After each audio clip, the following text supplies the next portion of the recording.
When Tsai Ing-wen became president in 2016, one of her goals was to lift Taiwan's economy after almost 2 decades of subpar growth.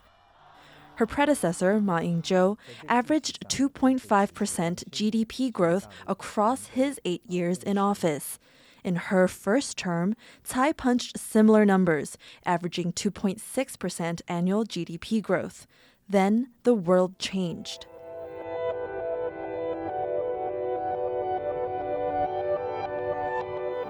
The COVID-19 pandemic pummeled the global economy.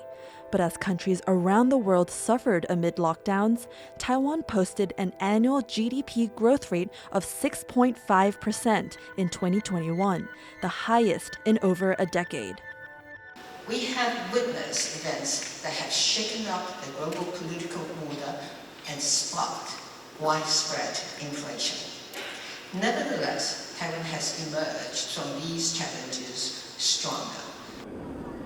A spike in global demand for electronics as more people worked from home lifted Taiwan's GDP, exports, and the domestic approval ratings of Tsai's economic policies to a 58% peak.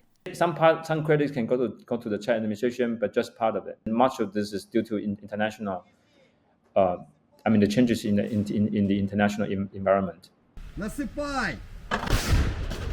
In the past 4 years, the world's not only lived through that pandemic, but has also seen ongoing wars in Ukraine and Gaza. For Taiwan, economists say it's the intensifying competition between the US and China that's had a major impact. China was once a hub for foreign investment, but amid government raids and strict anti-espionage laws, foreign firms began looking for new destinations. Tsai had already been pushing to make Taiwan more investment-friendly, including efforts like overhauling intellectual property laws to better protect trade secrets. Those efforts helped raise Taiwan's profile as a prime destination for international investment. The investment, like after 2018, grew by a lot. Part of those are Taiwanese firms coming back, and part of those are just new firms just invest in Taiwan. And if new firms want to invest in China, they might think, okay, maybe I don't want to go there, so maybe I can go to Southeast Asia, or maybe I can consider Taiwan. On top of attracting businesses to Taiwan, President Tsai strove to diversify the country's trading partners. She's reduced economic dependence on Taiwan's top trading partner, China, given Beijing's ongoing threat to invade. Instead, Tsai built up business relations with other countries like the US and nations in Southeast Asia. From many different groups. Taiwan's top trade negotiator and former economy minister John Deng said these efforts have led to breakthrough deals.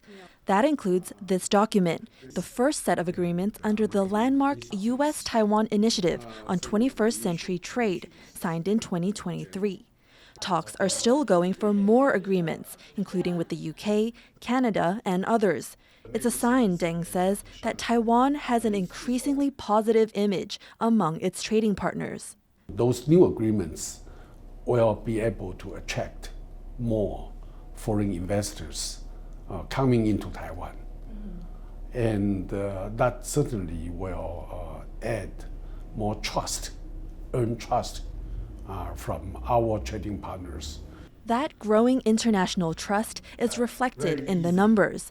This March, the U.S. overtook China as the largest destination for Taiwan's exports, buying $9.1 billion in goods versus China's $7.9 billion. Deng says Taiwan will need to keep working with like-minded countries and support free, fair competition to make its economy more competitive. As for Tsai's legacy, she's leaving office with a more multifaceted Taiwanese economy, with more trade ties and global recognition for Taiwan as a reliable partner. Devin, Tsai, and Joyce Tseng for TaiwanPlus.